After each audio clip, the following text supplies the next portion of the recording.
नमस्कार. आजच्या या अतिशय खास आणि सविस्तर विश्लेषणामध्ये सर्वांचं खूप खूप स्वागत आहे. आज आपण एका अत्यंत रंजक आणि सखोल अशा प्रवचनाचं विश्लेषण करणार आहोत. या प्रवचनामध्ये आजारपण, आध्यात्मिक मध्यस्थी आणि विश्वास या सगळ्यांकडे पाहण्याचा इव्हँजेलिकल दृष्टिकोन अत्यंत बारकाईने मांडला आहे.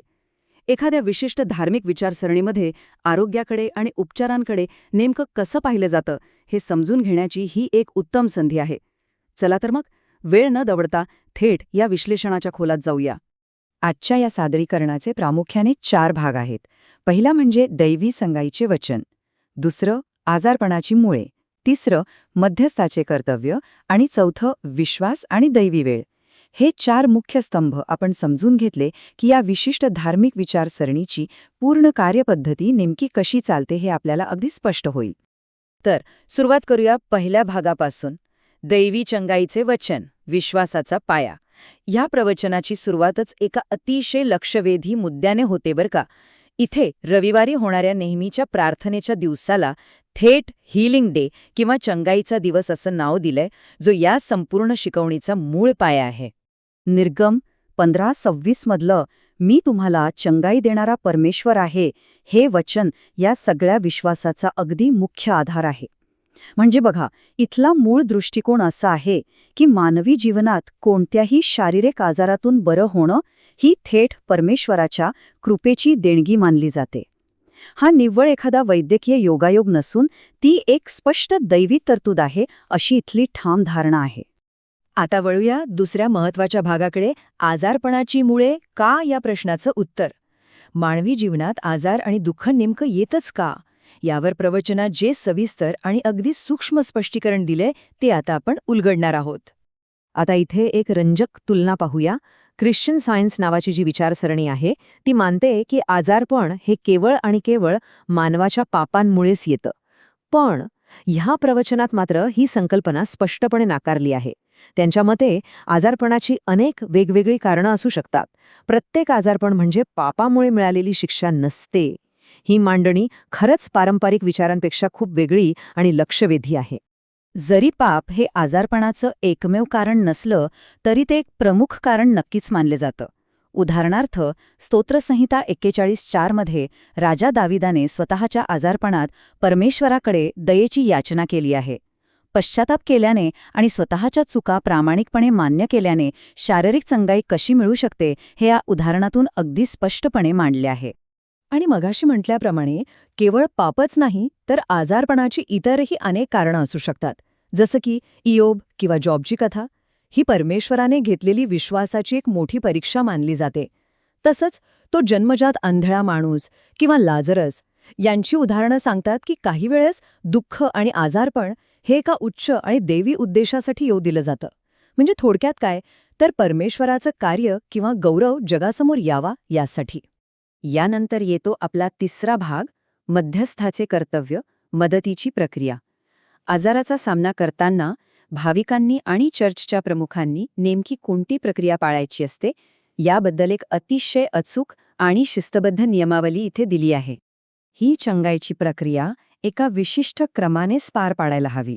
यातली पहिली आणि सर्वात महत्वाची पायरी म्हणजे आजारी व्यक्तीने स्वतःचा अहंकार बाजूला ठेवून अगदी नम्रपणे पुढाकार घेणं.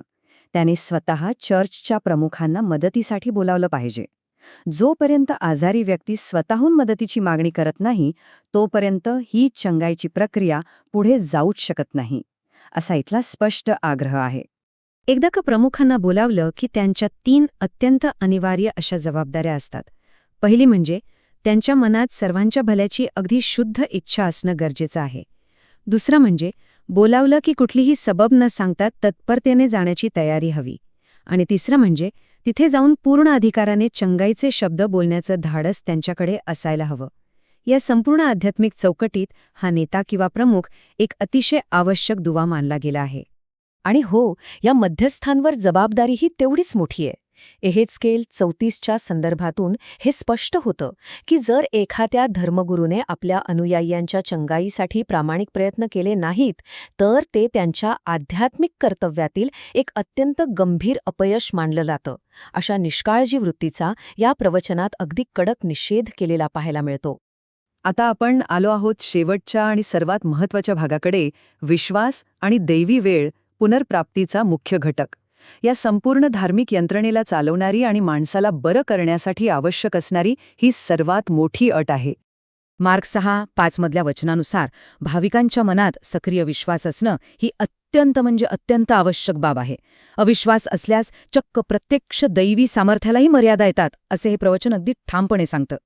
याचा सरळ अर्थ असा की तुमच्याकडे कितीही मोठे मध्यस्थ उपलब्ध असले तरी स्वतःचा ठाम विश्वास नसेल तर चमत्कार घडूच शकत नाहीत. आणि या विश्वासासोबतच जोडली गेली आहे दैवी वेळेची संकल्पना. आता लाझरसचं उदाहरणच बघा ना. आजारपणाची बातमी मिळूनही जाणीवपूर्वक विलंब केला गेला. त्यानंतर मृत्यू होऊन चक्क 4 दिवस उलटले आणि मग शेवटी त्याचं पुनरुत्थान झालं. यावरून काय दिसतं तर दैवी हस्तक्षेप हा मानवाच्या घाईनुसार किंवा गरजेच्या वेळेनुसार चालत नाही, तर त्याचं स्वतःचं एक अगदी अचूक आणि अदृश्य असं वेळापत्रक असतं. उपदेशक 3:3 मध्ये बरे करण्याची एक वेळ असते, असं म्हटलंय. याचा सरळ आणि सोपा अर्थ असा की आध्यात्मिकरित्या बरं होण्यासाठी मानवाला त्या अदृश्य वेळापत्रकासमोर पूर्णपणे शरण जावंच लागतं. आपण ठरवलेल्या वेळेनुसार किंवा आपल्या सोयीनुसार गोष्टी घडाव्यात अशी अपेक्षा इथे अजिबात करता येत नाही. हाच मुद्दा पटवून देण्यासाठी प्रवचनात एक भारी आणि आधुनिक रूपक वापरलंय, 2 मिनिटांची मॅगी. आजकाल आपल्याला प्रत्येक समस्येवर झटपट 2 मिनिटात उपाय हवा असतो, बरोबर? पण याच्या अगदी विरुद्ध हे आध्यात्मिक वास्तव आहे, जिथे प्रचंड संयम, सहनशीलता आणि ते योग्य दैवी वेळेची वाट पाहणं अत्यंत अपेक्षित असतं. आता हे सगळं ऐकल्यानंतर साहजिकच आपल्या मनात एक विश्लेषणात्मक प्रश्न डोकावतो की दैवी संगाईच्या या एवढ्या मोठ्या चौकटीत आधुनिक डॉक्टर्स आणि वैद्यकीय विज्ञानाला नेमकं कुठं स्थान दिलंय? इतक्या सखोल आणि जुन्या धार्मिक विश्वासात आजचे आधुनिक औषधोपचार कसे काय बसवले जातात? तर यावर प्रवचनात अतिशय समतोल अशी भूमिका मांडलेली दिसते.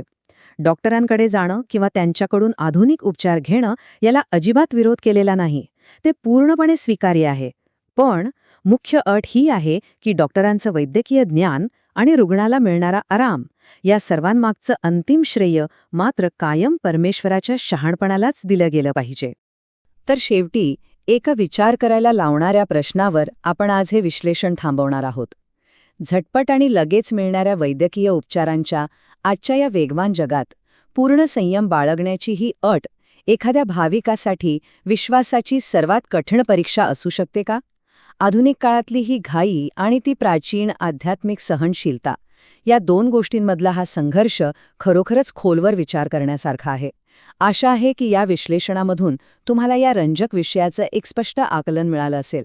अशाच एका नवीन आणि माहितीपूर्ण विश्लेषणासह आपण लवकरच पुन्हा भेटूया. तोपर्यंत विचार करत रहा आणि शिकत रहा.